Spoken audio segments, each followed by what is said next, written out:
for the way he has worked in our midst this morning. Amen. Thank you, Reverend Brian. Thank you, Jessica and Dwayne and Jamal. Thank you. Jamal, you back from your international travels. Amen. This morning I want to share with you from the 10th chapter of the book of Matthew, the Gospel of Matthew. And there, since some of us just came in, I want to read in your hearing verses 34 through 39. And when I finish reading verse 39, if you would read with me verse 34 again. This is our text. Do not think that I have come to bring peace to the earth. I have not come to bring peace but a sword. For I have come to set a man against his father, and a daughter against her mother, and a daughter-in-law against her mother-in-law, and one's enemies will be the members of one's own household. Whoever loves father or mother more than me is not worthy of me, and whoever loves son or daughter more than me is not worthy of me. And whoever does not take up the cross and follow me is not worthy of me. Those who find their life will lose it, and those who lose their life for my sake will find it. Would you read with me verse 34? I want you to read it for yourself, so when I do speak it, then you'll know I'm on target. Let's read 34 together. Do not think that I have come to bring peace to the earth.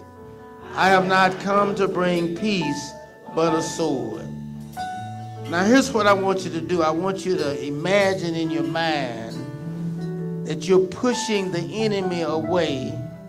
And I want you to repeat with me. Stay in your space. Stay in your space. Amen. You may be seated. Amen. Amen. For the next 4 weeks, I'm going to be talking to you about family dynamics. I'm convinced that, I run every day with a group, and I'm convinced by them and myself that one of the major issues that we have in the African American community is the fact that we're not educating our children. We got protests going on today and yesterday and Friday. But I'm convinced that the greatest tool that we have for change is to begin with our communities. And in our communities, we don't need more money, we don't need more welfare, we don't need more nothing. We need more education. I believe that when we educate ourselves, we can figure out how to come out of anything.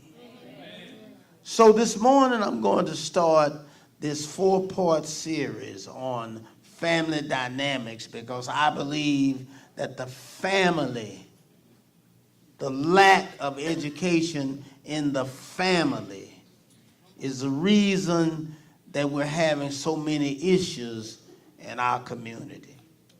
So I want to talk to you this morning about boundaries. Tell your neighbor, say boundary. Amen.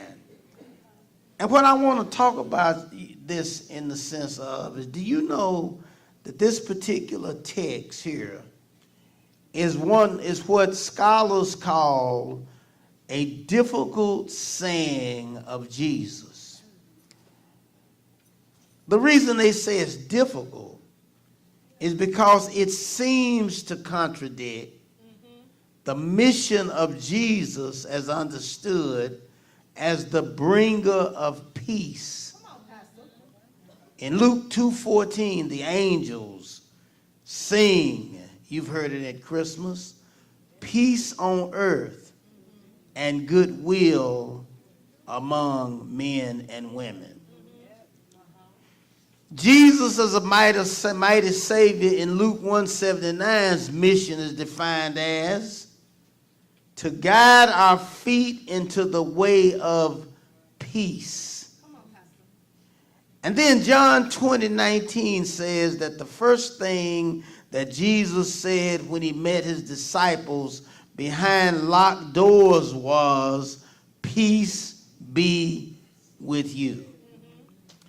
But if we read further in this passage, we will see that what Jesus means when he says that he came not to bring peace on the earth, he came to bring a sword, is in essence what he's saying is that we have boundaries that we must establish, and we must protect those boundaries with the sword.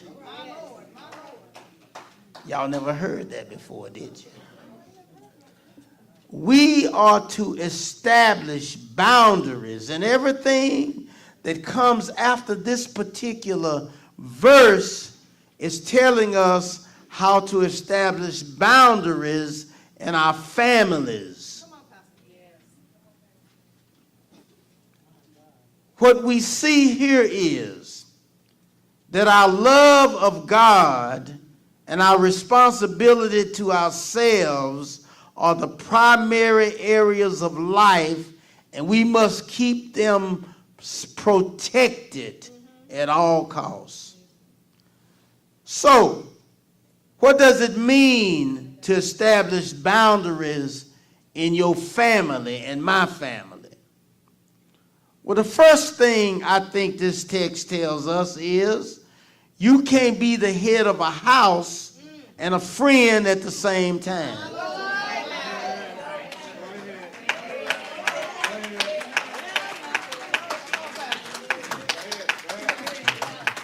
Y'all work with me, because this y'all, and I guarantee you, if you work with me, it ain't gonna get boring, okay?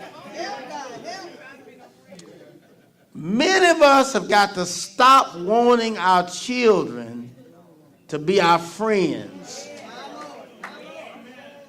God gave us standards that we must stand by, regardless of what the children and other close relatives think. He said, "Do not think that I came to bring peace to the earth. I have not come to bring peace, but a sword." You have a sword to keep them from trespassing beyond your boundaries. If you understand that you're not going to have peace, if you stand firm for who Jesus is, then you won't be disappointed when they turn against you. Jesus says that he came to set a man against his father and a daughter against her mother. Now, y'all know those are parents and children. These bonds are not to be allowed to replace your relationship with Christ or your obedience to his word. They meaning the kids. The kids are not your primary relationships. Let me repeat that. Some of us are so codependent, we don't know who to depend on.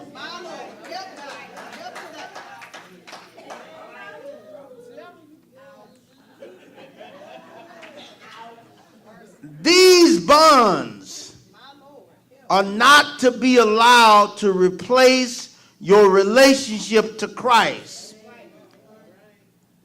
Now, y'all know this is shocking, isn't it? Because I got a counseling practice that I work in. I have folk come from everywhere, and everybody comes in now struggling with their kids. A lot of y'all struggling with yours too. And it's shocking It was shocking to Jesus' listeners, as they are to us, to hear that your enemy would be in your household. Because the most important bond of the ancient world was the family. Every culture, y'all look at every culture, Chinese, Japanese, European, African, every culture demanded family fidelity. And y'all know I'm not from St. Louis, but when I came to St. Louis, I discovered I had to keep my mouth closed because everybody was kin to each other.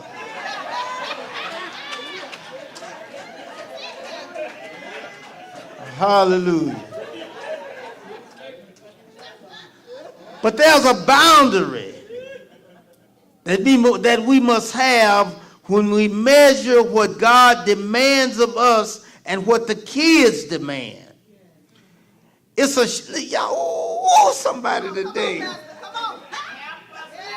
somebody today, Lord have mercy, is dealing with a boy or girl that's about to reach puberty. And they're dealing with hormones changing. Amen. And y'all know that whenever this starts happening, the kids begin to develop a mind of their own. And they start making mistakes that run us crazy. Starts making us wonder if we're going or coming. And they tell us, they say, I hate you.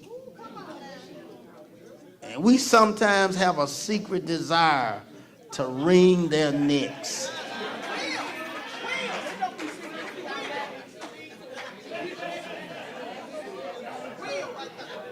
But we want to be their friends.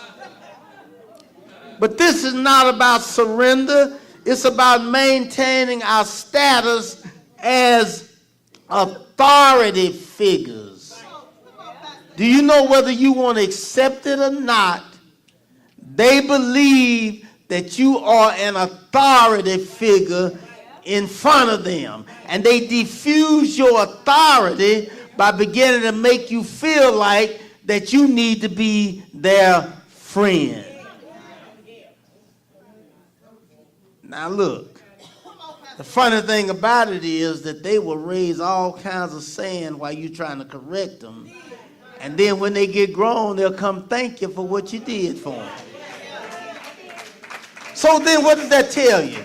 That tells you that your role is not friendship, because your role is rules and regulations. And when you maintain them, then gratitude is what you should expect instead of friendship. Too often, the desire to be liked will make us let down our God. Some of y'all this morning are like putty, Jell-O. Your baby comes in and tells you, Mama. And some of your babies are my age.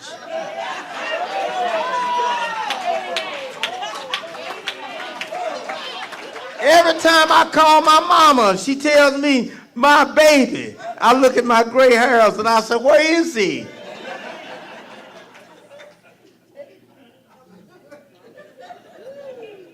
God is telling us that you have to maintain your position. Don't let your guard down. Because he says that you have to expect opposition when you make people grow into their own potential. Expect people not to like you. I like to be liked. Y'all don't like me all the time. But my goal is not to be your friend. My goal is growth. Your goal with your child is growth. I don't care if they my age. Growth is your goal. You can't do right for your kids if you don't teach them how to take care of their own welfare and be self-sufficient. How many of y'all this morning sitting out there listening to me got grown kids that you are the Motel 6 for? How many of you got grown kids that you provide food stamps for? You the food stamp person, not no government. You have a professional babysitting service. And every time they look around, instead of learning how to stand on their own 2 feet, because you have let your guard down, because you have allowed them to live on you, they take advantage of you instead of standing on their own 2 feet. Y'all, come on now, come on now, come on now, come on now. Now y'all know, now y'all, come on, y'all. When you get a certain age, now you need to be on your own. Now the problem is that often we haven't taught them how to live on their own. We were too busy helping them to be our babies rather than grown folk. Y'all, come on now, come on now, come on now. Now, if you didn't raise them when they was babies, it's too late when they get grown. Amen. Y'all, come on now, come on now, come on now. Jesus says that he came to turn a daughter-in-law. I want y'all hang with me for a minute. This is something else. He said he came to turn a daughter-in-law against her mother-in-law, and one's foes or enemies would be the members of one's own family, and everyone in your and your spouse's family is not going to be your friend. Come on. When you get married, Lord have mercy, Jesus. When you get married, amen, your mother and father-in-law need to get out of your business. When your, Lord have mercy, son gets married, and your daughter-in-law tells you to get out of your son's business, don't get mad. The Bible told you that he belongs to her now. That's her problem. Somebody say amen.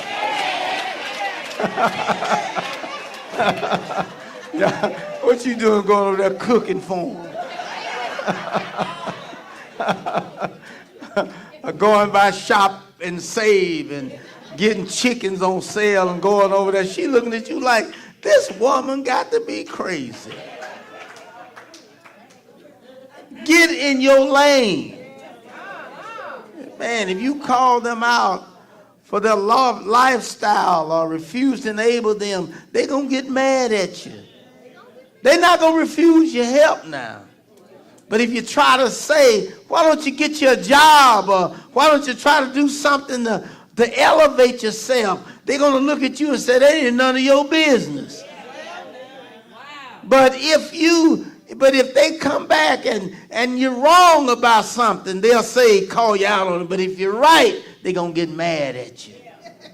Hallelujah. Hallelujah. Let me go to the second. So the first thing is, be the head and not the friend. Second thing is that you can't start trying to please everybody you love. Oh, y'all, we got some people pleasers out there. What your purpose is not to please people, but to live out your discipleship before them. There's a limit to how much you allow yourself to do for your relatives. Ooh, I need to repeat that.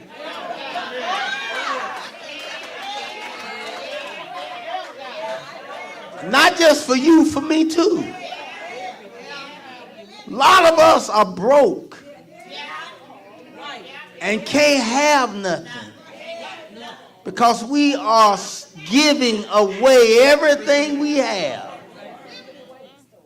Y'all come on now. Come on now. And guess what? They're not pleased with you anyway. Amen. Now you're going to always find some competing demands on your life, your time, your resources, and emotions. And so Jesus establishes worth. Get this now, y'all listen, follow me. What Jesus establishes as the criteria for doing for people is not pleasing them. But you got to ask yourself the question, is it worth it? Worth is the criteria for everything you do for somebody else. Now listen to me. For example, you have to ask, if somebody comes to you and says, I'm out in the cold, and that's your baby. If somebody comes and says, I'm taking a trip, and they got a job, and they got money in the bank, but I want you to rent me a car and give me some money for the hotel, you got to ask yourself the question, is it worth it? Y'all think I'm joking. But I am actually sharing with you real life experiences. He says, if anyone loves father or mother more than me, they're not worthy of me. And whoever loves son or daughter more than me is not worthy of me.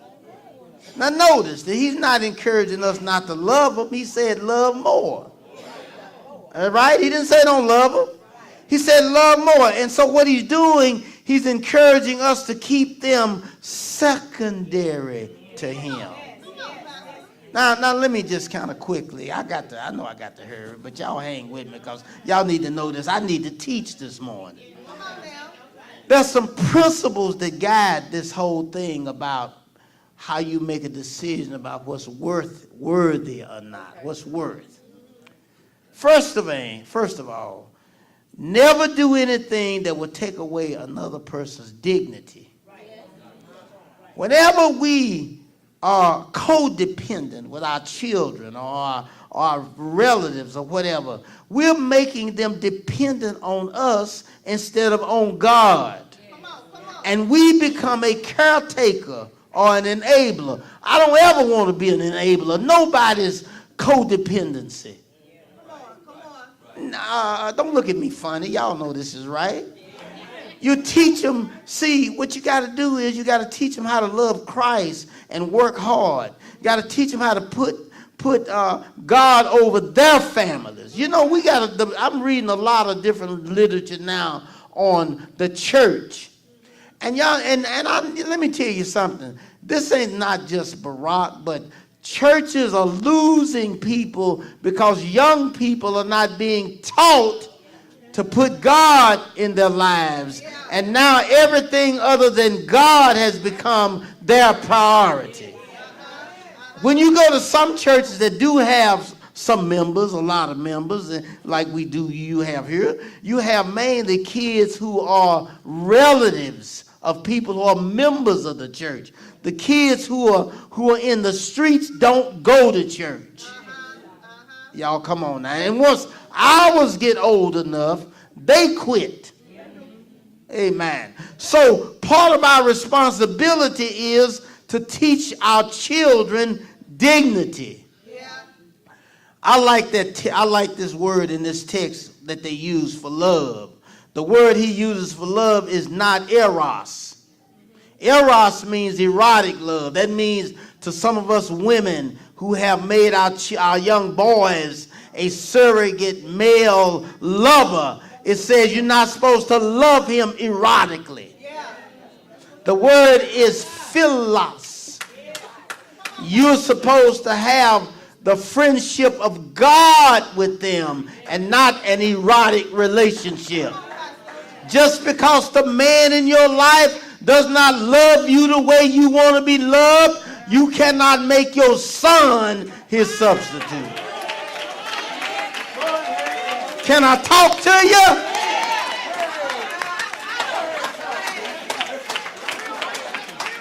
And let that man see his baby.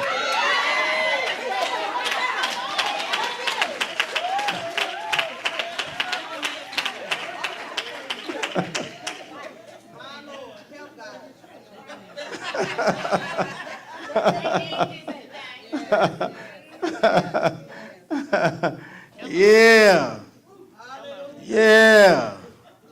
You see, some of us are thicker than thieves with our kids. This is not healthy. Your purpose is not to hoard their lives. It's to teach and raise them how to live them apart from you. Didn't the Bible say to raise up your child the way that he should go, and when they grow older, they will not what? Depart from it. Rightly so. Now let me tell you this. I got to hurry. I know I got to finish, but I can't leave this morning without saying this about this situation in St. Louis. Rightly so. I'm saying rightly so. There's an uproar about police killing our young black males. But let me share something with you this morning. We should not confuse the issue of police killing young black men and black folk with other issues we got to deal with. Let me ask you to do something this morning. What I want to ask you this morning is to ask yourself, what are we doing as preventive measures to prevent them from doing some of the things that put them in situations where they get shot? I was really hurt, and rightfully so, when I read in the paper that the police said, or the judge said, not the police, the judge said, what heroin dealer would not have a gun? Now, if they're selling drugs and getting shot, the shooting is the police's fault. But their being on the streets selling drugs is our fault. Come on. Come on. Come on. I want to get mad at the police, rightly so. But I need to raise my child.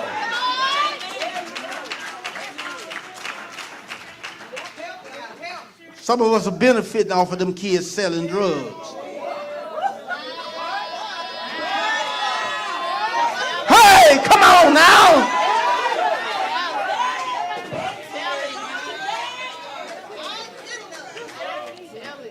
And we may as well tell the truth. A lot of our young men are suffering from anger problems.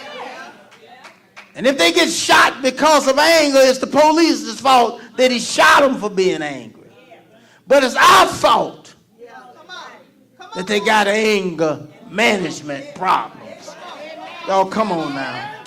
Come on now. Come on now. I take an elephant for an example. It's easier to tame an elephant when it's a baby than it is to calm it down when it gets grown.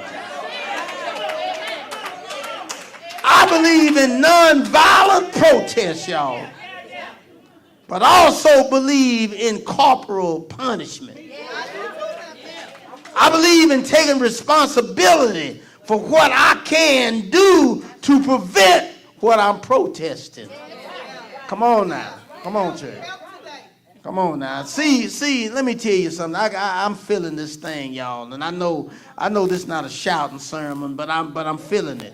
Don't make people into idols. They are human, and put pleasing them. Oh my God. Don't put pleasing them over your obedience to God. That's idolatry. Let me offer some principles for these young men and us parents. I got 3 grandsons, all young men, and they worried me. But you got to raise them in church.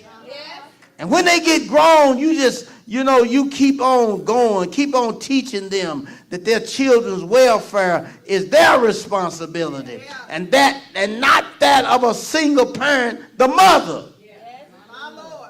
Is it worth it, brothers? Is it worth it to go your way and leave your child to come up instead of raising it? You can't allow no relationship to come between you and your faith. Oh, y'all, come on now. They may be a good man or woman, but you don't belong to them primarily, and they don't belong to you. You belong to Jesus. You was bought with a price. You have to follow Christ instead of them. You may ask, what is this? What is it? What am I loyal to? You're loyal to God. And our loyalty to Christ is our ultimate loyalty. Now the last thing, and I'm through. First of all, I told you that you can't be a friend, you got to be a head. Secondly, I told you got to stop trying to please everybody, and you got to be worthy for God. The third thing I want to say to you is that you got to learn to live your life regardless of the consequences. In case some of you forgot, life is not about comfort. Let me repeat that. Life is not about comfort. Do you all know that pain is the most prevalent thing in your life? You only have a few moments of joy and comfort. The main thing that life is about pain. Now, if this wasn't true, why would it be that the pharmaceutical companies and the therapists are making all the money? Come on now. Come on now. So you have to consider what Jesus said. He said, take up your cross and follow me. Now I got to just take one moment and I'm through. You have to consider that cross bearing is a built-in duty for all of us. When you have to be honest with someone you love, it's cross bearing. When you have to use tough love, it's cross bearing. Jesus said that whoever does not take up the cross and follow me is not worthy of me. You have to take up your cross and follow him. It's a burden bearing and following behind. We don't take the cross and follow other objects of affection. We take up the burden of the cross and do it so that we are in the direction of Christ. You have to understand that, listen y'all, facing no's is part of living. The cross is a no. It is not to death. It is not an easy solution. It's not to going along to get along. You don't worry about being left alone because you're not going along. It's about suffering. Suffering with a cross is redemptive. We have been made to believe that suffering is something to be avoided, but Christ makes suffering a fact of life. He establishes that we must not seek to do everything to find life, because that's going to prevent us from being risk takers. Let me close. Whenever the Romans crucified someone, they made them carry their cross to the place of crucifixion. Now, this was a way of saying that the Roman Empire was right in putting you to death. Same thing with the police killings. Police kill you, and the judge says, no matter what the video says, you was wrong. You were wrong because you was black. Well, that's what the Romans did. The Romans had you to carry your cross to the place of crucifixion. But Christ changed it. Let me show you what he did. He took and he changed it by saying that when you bear my cross, that no longer are the Romans right, but the person carrying the cross is right because I died on it. And because I changed the rules of engagement. Oh, y'all, come on now. What I want you to understand now is that no longer is it comfort that rules life. I want you to understand that no longer does trying to stay alive no matter what rules life. But what I want you to understand is that those who seek to save their lives will lose them. But those who give their lives or lose their lives for my sake, they shall gain them. That tells me that everything I go through is about life. Everything that I endure, everything I suffer, it's about life. It's not about death. It makes me understand that I can persevere on because the more I die, the more I live. Hey, death is not the end of me. I'm not dying, I'm living. He walked up to that cross so that I could live. He died so I could live. He went there so I could live. He tells me that I don't have to worry no more about my life because he got my life covered in his power. Somebody this morning need to understand that God has your suffering in his power. He got your tears in his power. The more you suffer, the greater you become. That's a divine principle. Yeah, when I was I read about when I was a little kid, I had a neighbor. And you know, I grew up in Texas, in Amarillo, Texas, and they had a lot of caterpillars in Texas. You know, caterpillars make butterflies. And every time this year, the caterpillars would stop and they would weave cocoons around themselves. That's a dying. That's a dying. That's a graveyard experience. And then about the time springtime came, me and my little friend, she was a little girl. We were sitting out there watching these cocoons bust open. And she saw one of those cocoons. She went over there and she picked it up. And see, that's how some of us are. We want to pick up stuff that God is working out. See, you want to pick up some stuff that the Lord has got. God is telling you, you need to just leave it alone. You leave it in its place. He'll take care of it. But no, she went over there and she picked it up. And she noticed that the butterfly was struggling in this cocoon.